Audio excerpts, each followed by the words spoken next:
에스라서 5장 1절에서 5절 말씀입니다.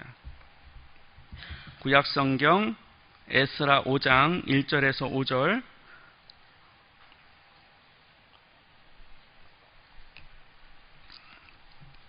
한 절씩 교독하겠습니다. 1절 제가 읽겠습니다. 선지자들 곧 선지자 학개와 id도의 손자 스가랴가 이스라엘의 하나님의 이름으로 유다와 예루살렘에 거주하는 유다 사람들에게 예언하였더니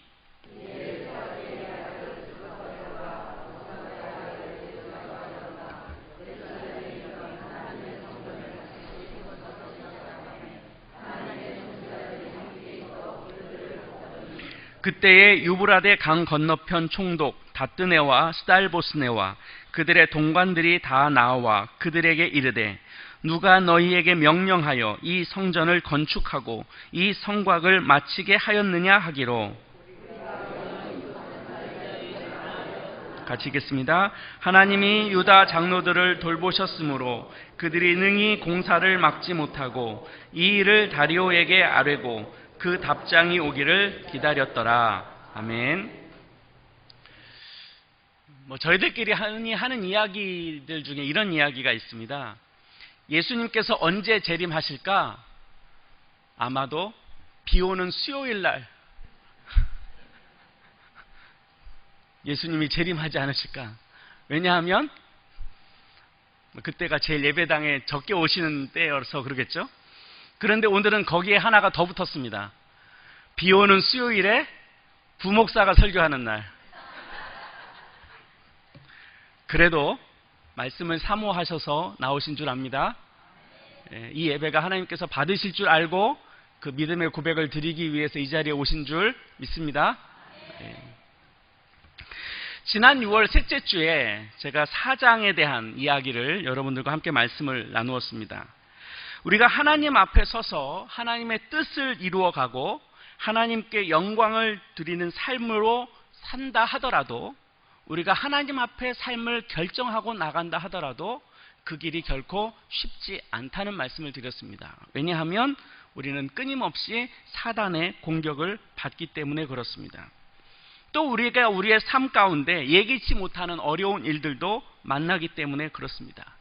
이스라엘 백성이 마치 그랬습니다. 이스라엘 백성도 하나님께 자신의 민족을 세우기 위하여 노력했고 자신의 공동체들이 하나님의 백성인 것을 다시 확인하기 위하여 그들이 결정했고, 또 무엇보다도 그들이 하나님의 성전을 짓겠다는 거룩한 뜻을 품고 그들은 바벨론이라고 된 그 나라를 끌려갔다가 70년이 되어서 돌아오는 일들을 감행했지요.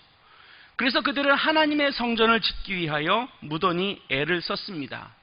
미처 그들이 자기의 땅으로 돌아와서 정착하기도 전에 그들은 하나님을 예배하는 자리에 나아가려고 애를 썼고, 또 그들은 하나님의 성전을 짓기 위하여 미처 성전이 세워지지 않는 성전 뜰을 바라보면서 그들이 하나님 앞에 예배를 드렸습니다. 그렇게 그들은 자신의 뜻을 하나님 앞에 정하고 나아가려고 했죠. 그렇지만 그들의 놓여져 있는 현실은 그것이 순조롭게 진행되지 않았었습니다. 주변에 있는 여러 나라들로부터 끊임없는 공격을 받았고, 또 성전을 짓게 되는 그 시점만 하더라도 주변에 많은 사람들이 눈여겨보며 이스라엘 백성이 어떻게 이 일들을 처리하고 있나 예의주시하고 있는 상황이기도 했습니다. 그래서 이스라엘 백성은 끊임없이 사단의 공격을 받았고 주변 이웃 나라들로부터 공격을 받아왔습니다. 우리가 지난 시간에 보았던 그 상황, 하나님의 성전을 지으려고 했던 그때 에스라, 느헤미야 시대에도 끊임없이 그들은 이웃 나라들부터 공격을 받았습니다. 그 공격을 받은 결과 그들은 하나님의 성전을 짓는 일이 중간에 중단되는 일을 마주하게 되었던 거죠.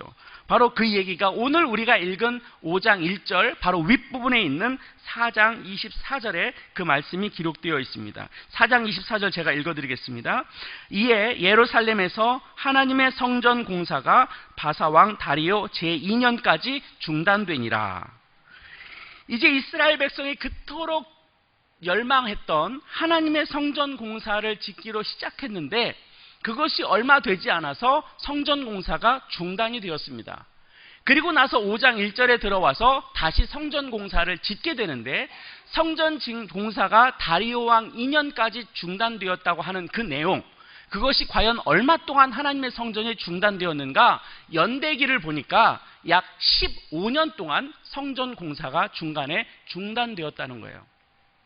그러니까 하나님의 성전을 짓기로 결정하고 그들이 땅을 일구고 백성들로부터 모금을 해서 하나님의 성전 공사를 지을 수 있도록 재정을 확보하고 열심히 성전 공사를 짓기 시작했는데, 성전 짓는 것을 시작하다가 말고 다리오 왕 2년까지 성전 공사가 중단되었는데, 그 중단된 기간이 자그마치 15년이었다는 거예요. 하나님의 성전을 짓는 것은 그들에게 그토록 중요한 염원과도 같았습니다. 그러나 15년 동안 중단되었어요. 15년이라는 시간은 그렇게 짧은 시간이 아닙니다. 어느 한 개인이 자기가 하나님 앞에 뜻을 정하고 소망하고 바라고 기대하고 꿈꾸고 도전하고 그랬던 시간이 15년 동안 아무것도 이루어지지 않은 채, 그 어떤 것도 성취되지 않은 채 중간에 중단되었다고 한번 생각해 보세요. 마치 15년입니다. 1년, 2년도 아니고요. 3년, 4년도 아니고 15년이라는 시간입니다. 그 15년이라는 시간은요, 많은 사람들이 자기가 꿈꾸었던 것을 포기하고도 남을 시간입니다. 그 15년이라는 시간은요, 내가 소망했던 일들을 이제는 이것이 안 되는구나 라고 여기면서 포기해도 될 만한 오랜 시간입니다. 그 결과만 놓고 보면 이스라엘은 패한 것 같고 그 주변에 있는 대적들은 이긴 것처럼 보입니다.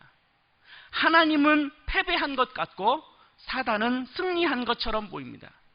그렇게 보일 수 있는 충분한 시간이 15년입니다.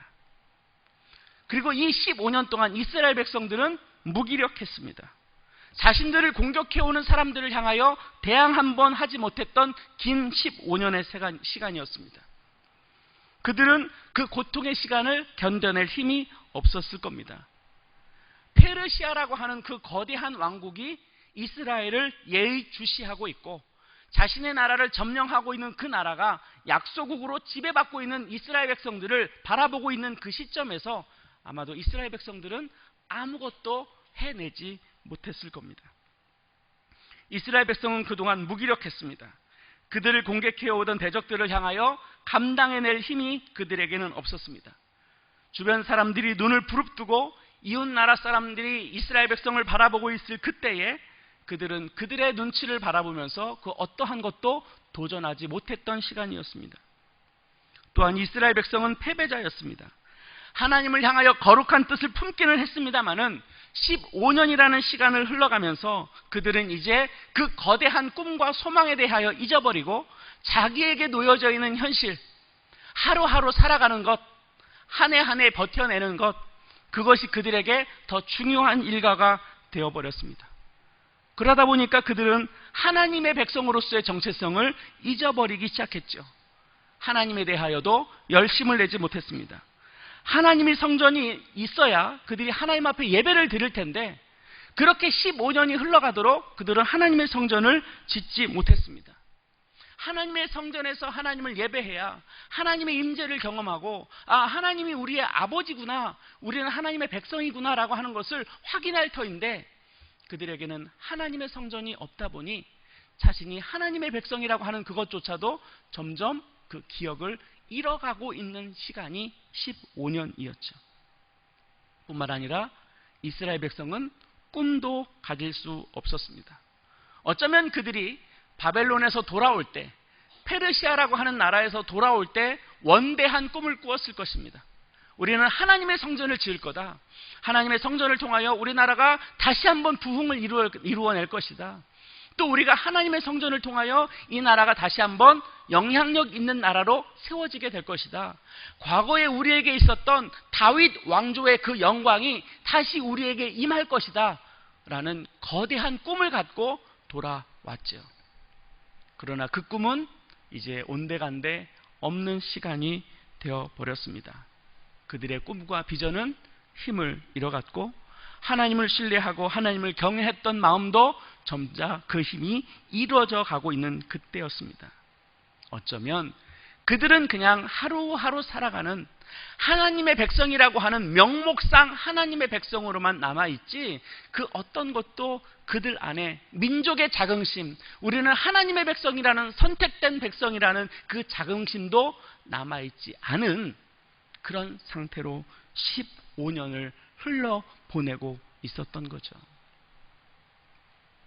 혹 이 중에 하나님에 대하여 꿈을 갖고 하나님 안에서 우리의 정체성을 갖고 내 삶을 도전하고 애쓰고 헌신하고 수고하려고 했던 그 많은 시간들도 분명히 있으셨던 분들이 계실 겁니다. 그러나 우리 개인으로 품었던 그 꿈들이 여전히 나한테 유효한 사건이고 있는지, 여전히 나에게 그 마음이 동일한 마음으로 존재하고 있는지, 아니면 아주 오랜 기억 속에 묻혀서 지금 그냥 살아가고 있는 명목상 그리스도인으로서 혹시 전락해버리고 있는 나의 현주소는 아닌지 우리 스스로를 한번 점검해 볼 필요는 있습니다. 그랬던 그들이요, 오늘 본문 에스라 5장에 들어오면 전혀 그들의 삶에 15년 동안 가졌던 그의 삶과 정반대의 모습을 오늘 우리에게 보여주고 있습니다. 오늘 본문 5장 2절 말씀을 한번 보시겠습니다. 우리 같이 읽어볼까요? 5장 2절 시작. 이에 스알디엘의 아들 수룹바벨과 요사닥의 아들 예수어가 일어나 예루살렘에 있던 하나님의 성전을 다시 건축하기 시작하며 하나님의 선지자들이 함께 있어 그들을 돕더니, 15년이라는 시간이 무기력하게 흘러갔는데, 그리고 나서 에스라 5장 2절에 들어와서 그 15년의 시간을 뒤로 하고 또다시 그들이 힘을 내어서 하나님의 성전 짓는 것을 시작하였다고 오늘 본문은 기록해주고 있어요. 그런데 여기에서 그 전과 그 후 무기력했던 15년과 다시 성전 짓기를 시작하고 도전했던 시기에 있어서 중요하게 가르쳐주는 단어가 하나 있는데, 그건 5장 2절에 나와 있는 일어나라는 단어입니다. 그동안 이스라엘 백성에게는 힘이 없었습니다. 주변 나라들의 이웃의 눈치 보느라고 힘들었고 그들의 상황이 무기력해진 상태로 있었는데, 이제는 그의 마음 가운데 담대함이 생겨났습니다. 하나님의 성전을 지을 수 있을 거라는 꿈이 사라진 지 오랜데, 그 오래된 시간을 뒤로 하고 다시 그들에게 꿈을 꾸고 다시 그들이 성전 공사를 시작할 수 있는 마음이 다시 시작되었던 거죠. 다시 그것이 변화될 수 있었던 그것이 무엇이었느냐면 일어나라는 겁니다. 일어나라는 단어의 히브리 말은 쿰이라는 단어입니다. 쿰 하면 어디서 많이 들어보신 기억이 있지 않으세요? 달리다 쿰. 예수님께서 회당장 야이로의 딸을 죽음에서 건져내실 때 그 어린 아이에게 했던 이야기입니다. 달리다 쿰. 소녀야 일어나라. 영적으로 죽은 사람들을 향하여 일어나, 육적으로 죽은 사람들에게 다시 그 생명 가운데 힘을 불어넣을 수 있었던 것은 쿰이라는 단어였습니다. 뿐만 아니라 구약에도 쿰이라는 단어가 쓰여졌습니다. 여호수아 1장에 보면 모세가 하나님 앞에 불려갈 날이 다 되어서 여호수아가 모세의 뒤를 이어서 후계자가 됩니다. 그리고 모세는 하나님 앞에 불려갔습니다. 그런데 이제 갓 이스라엘의 지도자가 된 여호수아는 모세와 같은 영향력이 없지요. 모세와 같은 경험도 없습니다. 모세와 같은 지도력도 없습니다.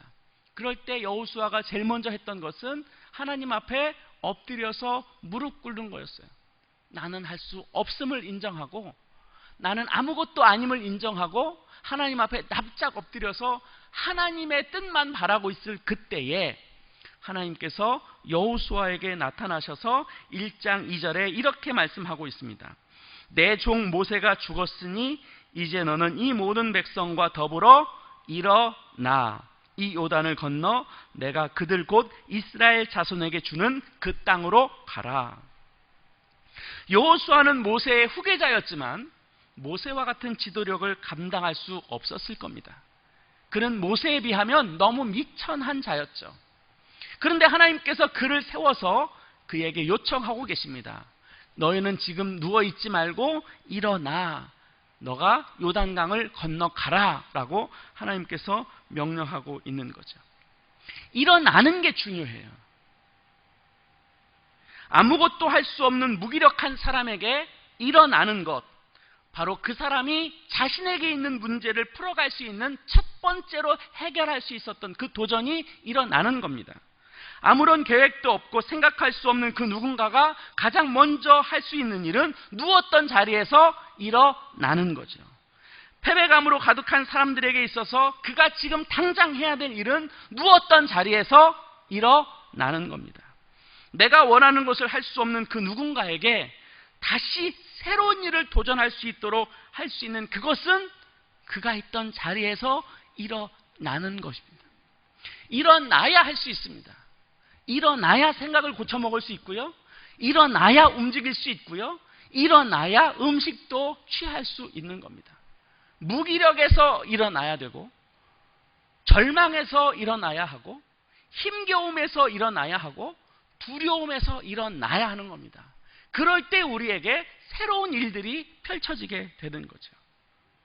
그런 면에서 이스라엘 백성은 무기력함에서 일어났다는 뜻이고, 패배감에서 일어났다는 것이고, 눈치만 살피던 연약한 자에서 일어났다는 것을 오늘 성경은 우리에게 가르쳐 줍니다. 우리에게도 이것이 필요합니다. 실패의 경험, 좌절과 낙담의 경험, 무기력의 경험을 이겨낼 수 있는 그 출발점은 지금 우리가 있는 그 자리에서 일어나는 겁니다. 한번 따라해 보실까요? 일어나자. 일어나자. 일어나자.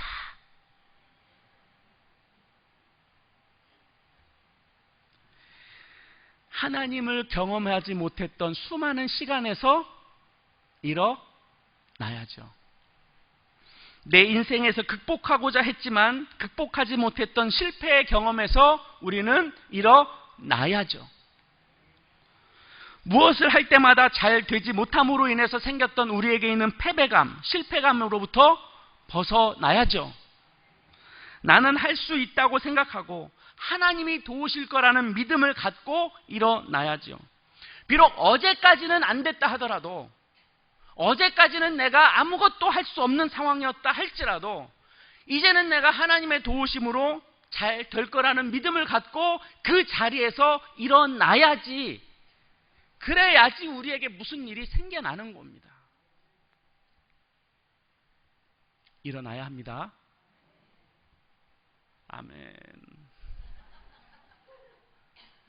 일어나셔야 합니다. 그런데 질문이 있습니다. 일어나는 건 좋아요. 그죠? 그런데 어제까지 누웠던 사람이 일어나자 마음먹으면 금방 일어나지는가? 크게 어렵다는 거잖아요. 일어날 줄 몰라서 못 일어나나? 패배감에서 일어나고 싶은데 패배감에서 못 이겨내니까 못 일어나는 것 아닌가?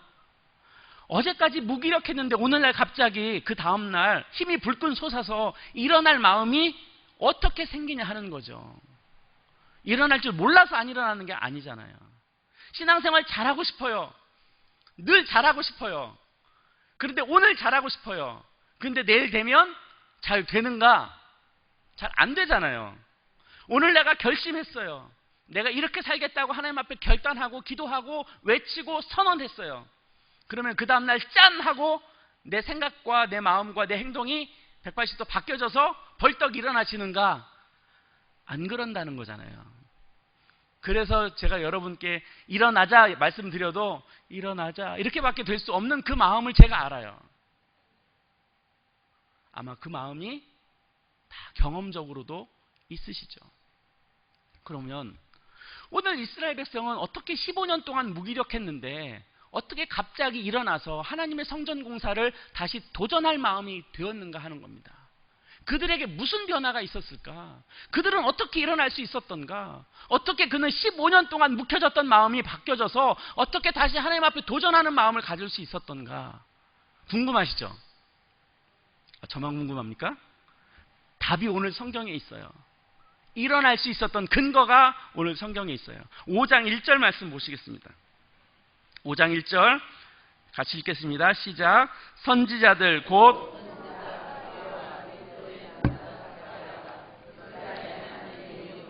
유다와 예루살렘에 거주하는 유다 사람들에게 예언하였다.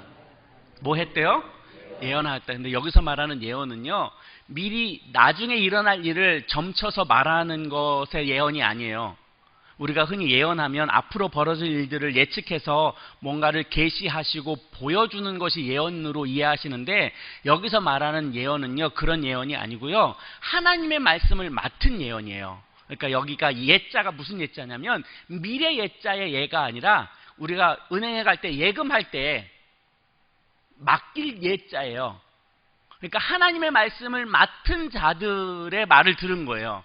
미리 벌어질 일에 대하여 들은 이야기가 아니라 하나님의 말씀을 맡은 자들로부터 하나님의 말씀을 들은 거예요. 그런 예언이에요.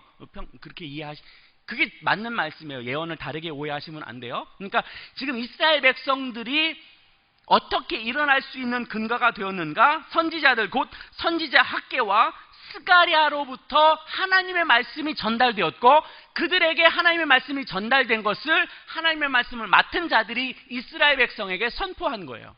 하나님의 말씀이 선지자들에게 임했고 선지자들에게 임한 말씀을 이스라엘 백성들에게 선포될 때 그들이 누웠던 자리에서 15년 동안 무기력한 자리에 있었지만 일어날 수 있는 근거가 되었다는 거예요. 무슨 말씀이냐? 어떻게 이스라엘 백성은 일어날 수 있었느냐? 결국은 하나님의 말씀이 선포될 때 그들의 마음이 감동이 되었다는 뜻이에요. 그래야 일어나지는 거예요. 그러니까요, 신앙생활 잘하고 싶다고 해서 내 힘과 내 능력으로 신앙생활이 잘 될 수가 없어요. 우리는 근본적으로 죄인이고 근본적으로 연약한 자들이어서 내 힘과 내 능력으로 신앙생활을 잘 해낼 수 있는 힘이 우리에게 없어요. 그럼 그 힘과 능력이 어디로부터 오느냐면 하나님으로부터 우리에게 임하여지고, 그 임하여진 말씀이 내 안에서 활성화가 되고, 그 말씀이 나를 움직여가고, 그 말씀이 나를 이끌어가고, 그 말씀대로 내가 살려고 애쓰고 도전하고 헌신하고 수고하고 노력하고 온 힘을 다하여 나아갈 때 그 속에서 하나님의 영광과 하나님의 역사가 나타나는 거예요. 그럴 때 우리에게 힘이 생겨나게 되고, 그 힘으로 우리는 우리의 일들을 감당할 수 있는 거예요. 그러면 하나님 앞에 그들이 외친 내용이 뭐냐? 한 구절 찾아볼게요. 자막으로 띄워주시고요. 학개서 1장 4절 5절에 이렇게 기록되어 있습니다. 들어보세요. 이 성전이 황폐되었거늘 너희가 이때에 판벽한 집에 거주하는 것이 옳으냐?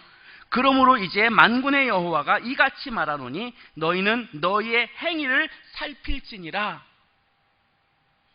학개 선지자가 성전 공사를 중단된 상태로 오랜 시간이 흘러가니까 하나님의 말씀을 맡은 자로서 이스라엘 백성을 깨우는 거예요. 야, 얘들아, 이스라엘 백성이여, 이 중단된 하나님의 성전을 보고 너희들은 편안한 집에서 살 수 있느냐? 하나님의 전을 이렇게 내버려 두는 게 너희들에게 옳으냐? 너희들이 너의 행실을 돌아보고 선한 길을 선택해라 라고 하는 말을 듣고 그들의 마음 가운데 하나님의 은혜가 있고, 그래서 그들이 무기력했던 15년을 멈추고 하나님 앞에 도전하며 어떤 어려움이 있어도 하나님 앞에 다시 이 일들을 해내고자 하는 마음이 그들에게 생겨났던 거예요. 어떻게 승리할 수 있었던가? 하나님의 말씀을 듣고 그 말씀에 대하여 나를 돌아보고 나의 행위를 살피고 점검함으로 그들이 무기력했던 삶에서 일어날 수 있던 거죠. 패배감에서 일어날 수 있었던 겁니다. 인생의 위기에서 그냥 눌려져 있는 것이 아니라 그 눌렸던 자리에서 일어날 수 있었던 겁니다. 그러니 중요한 건 하나님의 말씀이 있는 곳에 우리가 있어야 하는 거예요. 하나님의 말씀이 나에게 가깝게 있어야 되는 거예요. 그래야 우리가 어려움을 이겨낼 수 있고 고난에서 해결할 수 있는 방법을 찾아낼 수 있고 무기력함에서 일어날 수 있는 거예요. 그렇게 용기를 갖고 일어선 이스라엘 백성들에게 어떤 일이 펼쳐졌는가? 오늘 3절 4절 말씀에 이렇게 기록합니다. 그들이 용기를 내어서 하나님의 성전을 짓기로 마음먹고 그들이 도전했죠. 그랬더니 그 주변에 있는 이웃 지역에 있는 유브라데 옆에 있는 총독이 다뜨네와 살보스네가 하나님의 성전을 짓는 것을 보면서 쫓아온 거예요. 쫓아와서 너희들에게 누가 이 공사를 시작하게 했느냐고 다시 묻는 거죠. 굉장히 위협스러운 얘기 아닙니까? 이것이 페르시아 왕에게 전달되면 명령도 하지 않은 일들로 인하여 곤욕을 치르게 된 상황 아닙니까? 페르시아 왕이 중단한 일을 거역하고 이 공사를 다시 짓는데 이거야말로 반역 아니겠습니까?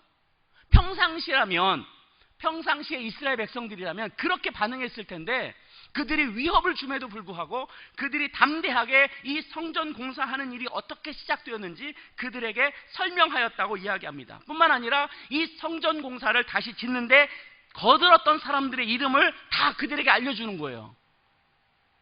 적군에게 이 일을 시작하게 한 장본인들을 리스트를 써서 준 거예요.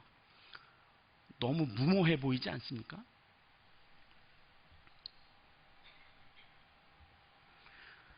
사단은 호재를 만났을 거예요. 그러니까 답드네와 스달보스네가 그들을 막으려고 애를 썼죠. 그랬는데 막지 못했어요. 5절 말씀에 보니까 그들이 능히 성전 공사를 막지 못하였다고 기록하고 있어요. 완전히 상황이 바뀌었죠. 그러니까 이 다뜨네와 스달보스네가 우리 힘으로는 이것이 중단되지 못한다라는 것을 안 거예요. 그래서 6절에 보면 다리오 왕에게 다시 조서를 보내요. 다시 조서를 보내면서 이 일이 이렇게 진행되었는데 어떻게 된 건지 페르시아 왕이여 우리에게 답을 보내주십시오라고 그 뒤에 있는 이야기를 하게 되는데 이 뒷이야기는 제가 월요일 새벽에 하겠습니다. 중요한 것은요, 15년 동안 이스라엘 백성은 육체적으로 신앙적으로 무기력함 가운데 있었습니다. 성전 짓는 것에 대하여도 포기해버린 상태였습니다. 그런데 그들은 일어났다는 겁니다. 그때 일어설 수 있었던 것은 하나님의 말씀을 맡은 선지자들로부터 하나님의 말씀을 들었죠. 선지자들이 말씀을 가르쳤고 선지자들이 말씀을 선포했습니다. 그것을 들은 이스라엘 백성들은 다시 마음을 깨우기 시작했습니다. 내가 누구인가를 깨닫기 시작했고 우리가 어떻게 해서 페르시아로부터 이 땅에 옮겨왔는지를 기억하게 됐고 무기력했던 상태에서 다시 일어날 수 있었고 그들은 담대할 수 있었습니다. 그렇게 담대했을 때 주변 사람들은 가만히 있었느냐? 그렇지 않았습니다. 끊임없이 그들을 괴롭혔고 그들이 성전 공사를 짓지 못하도록 계속 방해를 했습니다. 그렇지만 다시 그들이 하나님 앞에 결단하고 용기를 내고 믿음을 가졌던 그들에게 주변 이웃에서 다가오는 위협은 더 이상 그들에게 위협이 되지 않았습니다. 그전에는 두려워했을 법한데 이제는 그들에게 두려움이 온데간데 사라졌습니다. 왜요? 그들 가운데 하나님의 말씀이 역사하기 시작했기 때문에 그렇습니다. 오늘 성경은 하나님의 말씀을 통해서 우리의 무기력함에서 이겨날 수 있다고 말하고 있습니다. 패배감, 좌절감, 낙심이라고 하는 우리의 연약한 심령으로부터 우리는 벗어날 수 있다고 가르쳐주고 있습니다. 우리의 신앙적인 부분도 마찬가지입니다. 우리 힘으로 신앙을 세워갈 수 있다면 얼마나 좋겠습니까마는 우리는 그럴 수 없다는 것을 너무나도 잘 압니다. 하나님의 말씀 앞에 있어야 하고 그 말씀이 선포되는 자리에 내가 있어야 하고 그 말씀을 통하여 내 마음이 움직여질 때만이 참된 방향으로 우리의 삶을 지탱해 나갈 수 있기 때문에 그렇습니다. 우리의 영혼은 회복될 것이고 우리의 영혼은 다시 하나님의 은혜로 힘을 얻게 될 것입니다. 말씀이 우리에게 있다면 말이죠. 하나님의 말씀이 안 들린다고 하시는 분들도 계십니다. 그러면 저는 그분에게 이렇게 말씀하고 싶습니다. 하나님의 말씀이 선포되는 그 자리를 과연 내가 사모하였던가? 하나님의 말씀이 우리에게 임하는 그 자리에 우리가 과연 그 중심 가운데 나왔던가? 하나님의 말씀이 안 들리고 하나님의 음성이 나에게 다가오지 않고 하나님의 선포되는 그 말씀이 나를 움직이지 못한다고 하는 그분들은 과연 그 말씀에 대하여 내가 온 마음을 들이며 하나님 앞에 나오기를 간절히 사모하고 기대하고 애썼던가?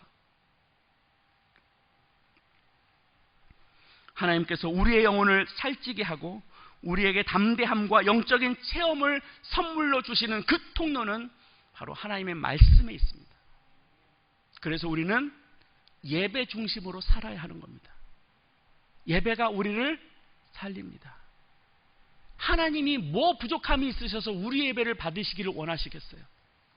그분은 그 어떤 것도 부족함이 없고 그 어떤 것도 불편함이 없이 완벽하게 충만하신 분인데 왜 하나님은 이 세상에 있는 인간들로 하여금 예배를 받고 싶어 하실까? 하나님에게 득대라고 예배가 아니고 하나님께서 예배를 통하여 하나님의 은혜를 부어주시는 통로가 되기 때문에 우리로 하여금 예배를 드리라고 하는 것 아닙니까? 하나님의 말씀이 우리에게 왜 가까이 있어야 됩니까? 그걸 통하여 하나님께서 역사하시고 그 말씀을 통하여 우리의 영혼이 살찌고 나에게 삶의 도전이 되고 은혜가 되고 경험이 되고 그래서 우리의 삶이 다시 한번 이 세상 가운데 힘과 능력으로 살아갈 수 있는 기초가 되기 때문에 가까이 하라는 것 아닙니까? 사랑하는 성도 여러분, 혹 이 가운데 무기력함 가운데 낙심 가운데 절망 가운데 고난 가운데 힘겨움 가운데 계신 분이 계시다면 다시 한번 용기를 내어서 일어날 수 있기를 축복합니다. 그 일어날 수 있는 힘은 주의 말씀으로부터 나오는 겁니다. 하나님의 말씀이 우리를 살찌우게 할 것입니다. 그 마음으로 다시 한번 용기를 내시기를 주님의 이름으로 축복합니다. 그 말씀이 저와 여러분을 살리게 할 것입니다. 반주 한번 해주시겠어요? 오늘 선포된 말씀을 통해서 다시 한번 우리가 하나님 앞에 우리의 마음을 올려드리기를 원합니다. 하나님, 내가 주의 말씀에 가까이 나아오기를 원합니다. 그 말씀으로 내가 힘을 얻기를 원합니다. 그 주의 말씀으로 내 마음에 담아 다시 나에게 용기를 갖게 하고 다시 일어날 수 있고 다시 우리 이 영광교회 공동체가 다시 하나님 앞에 일어설 수 있는 힘을 얻게 하여 주옵소서. 오늘 주신 말씀을 생각하며 같이 한 목소리로 기도하며 나아가겠습니다. 사랑하신 아버지 하나님, 다시 한번 우리가 용기를 내기를 원합니다. 힘을 내기를 원합니다. 그러기 위해서 우리에게 말씀이 필요합니다. 하나님, 우리가 말씀 중심으로 살아가게 하여 주옵소서. 그 말씀이 우리를 살리게 하여 주옵소서. 그 말씀을 내가 사모하게 하시고 그 말씀을 통하여 내가 힘을 얻게 하여 주시고 그 말씀을 통하여 우리 이 영광교회가 다시 한번 힘을 내고 하나님 앞에 일어나 하나님 앞에 영광으로 나아가기에 부족하지 않도록 이 교회 공동체를 살려 주시옵소서. 하나님의 은혜 가운데 나아가게 하여 주시고 하나님이 주신 말씀 앞에서 겸손하게 믿음으로 반응하게 하여 주옵소서.